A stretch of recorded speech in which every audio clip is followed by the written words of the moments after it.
Thank you, Oliver, for this really great conference so far, and I really loved what you said, because so many touch points, actually with a lot of people would have heard today, and I hope I can summarize a bit the different approaches and different thinking that is behind Silk Road 4.0 with what I've heard from your side. So, okay, in theory this should work, but here we go. The other way, it's down. Yeah, thank you.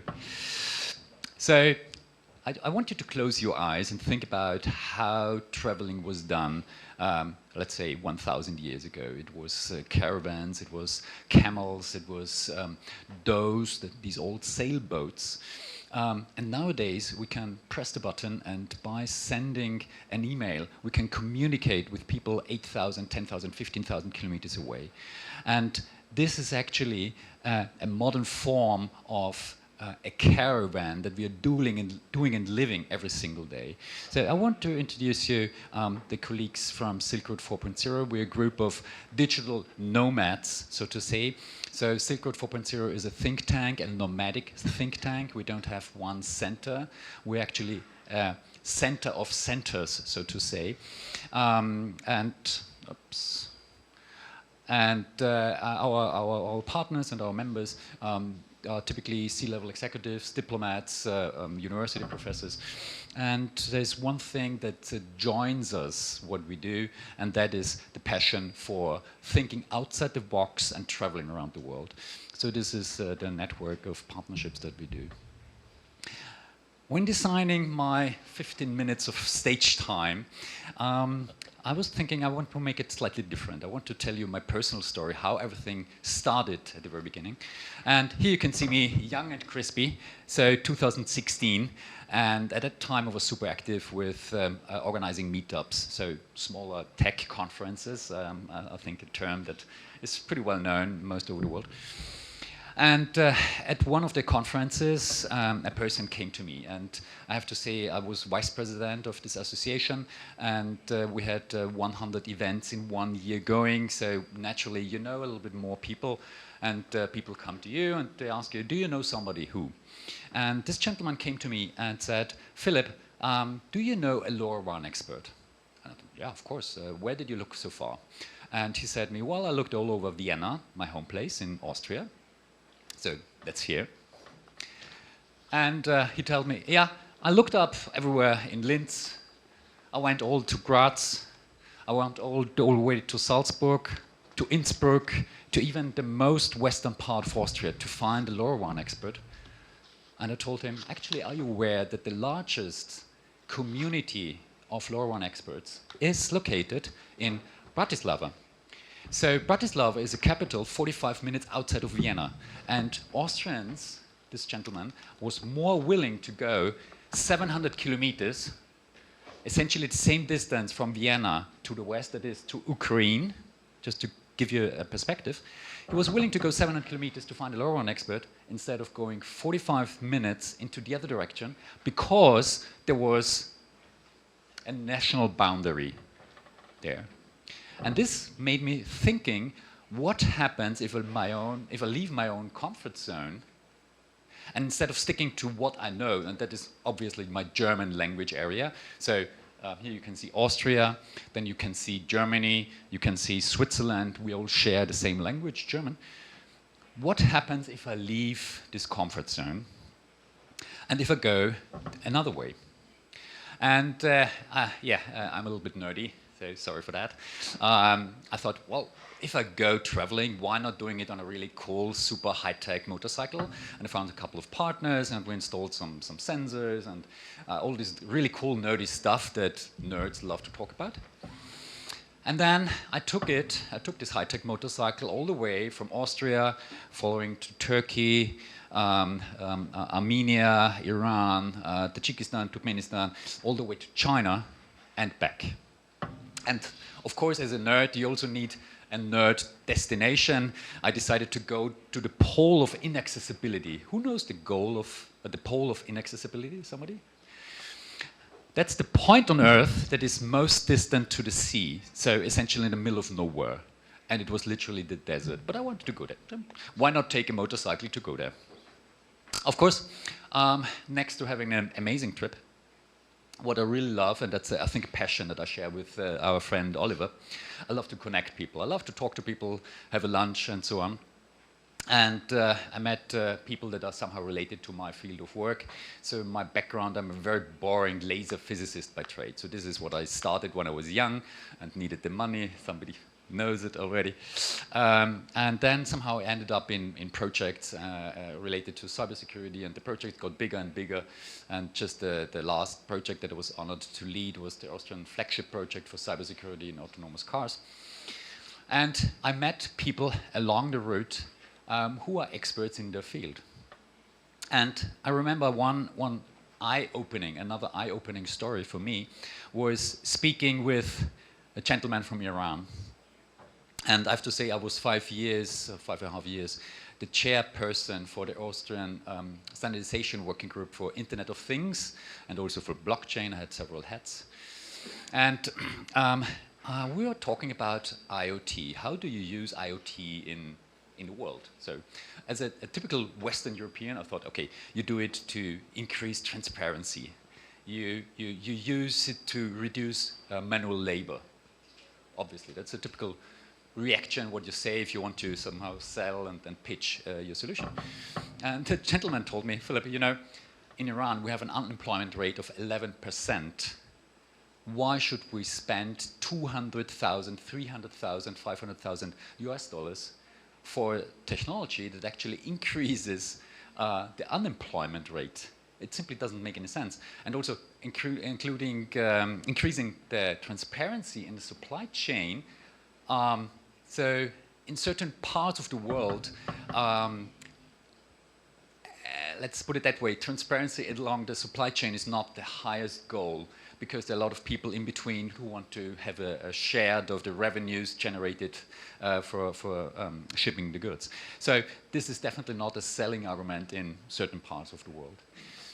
This kept me thinking that actually we are so within our own mental model of how we believe that the world is right, especially in developed countries like, well, Western Europe, like I said, in Austria.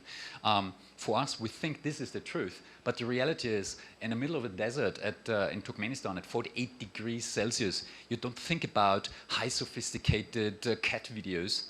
You're looking for a shade somewhere where you can drink a cold Coke. And if you order a cold Coke out of the deep freezer, one has to know that actually if you put a Coca-Cola can into a deep freezer, it cools down roughly 25 degrees. But if you have an outside temperature of 48 degrees minus 25 degrees, your Coke is still 23 degrees cold. So meaning the environment where you have to apply your technology is actually very critical. This is, I think, the most important slide for me in my own presentation, because we are now on the verge of a transformation where intelligence, artificial intelligence, is moving into every area of the world. And if I say into every area of the world, I want to put the emphasis on, especially as I see quite a lot of young ladies and gentlemen here, really to encourage you to think about robotics, not only about silicon-based robotics or metal-based robotics, but think of bionics, think of synthetic biology. This is a big topic coming, and there will be new materials, and we have a leading material scientist here who could tell you hours about what other materials there are, not only that we already know. And especially here, as artificial intelligence is moving to the robotics field, I just want to encourage you to think a little bit more outside of the box. So for example, if you have bionics and a bionic approach, everybody knows human being has a brain. Well, more or less, more. But anyway, hopefully. What not many people are aware of, that actually the heart itself has its own microbrain. So at the tip, approximately here at the top part of the heart, there's a certain area where there are nerve cells. So essentially the heart has an autonomous brain-like structure.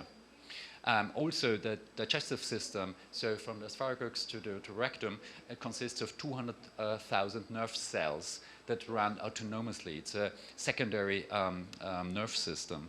And this is actually the future of robotics that I can see. I think there is an American startup, it's called Useful Sensors. They apply AI directly on the sensor level.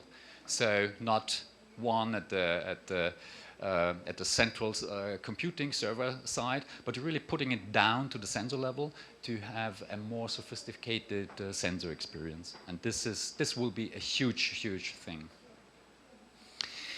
Coming back to traveling a bit, I wanted to show you a little bit more about thinking outside of the box. So this is a map of the Silk Roads from 1922. More than 100 years old. And you essentially can see the traveling routes, the connection routes of ship transport, but also overland transport. If you think this is something old and obsolete, this is the current world map. And if you ask me, Philip, why are you showing me some boring maps? The problem is,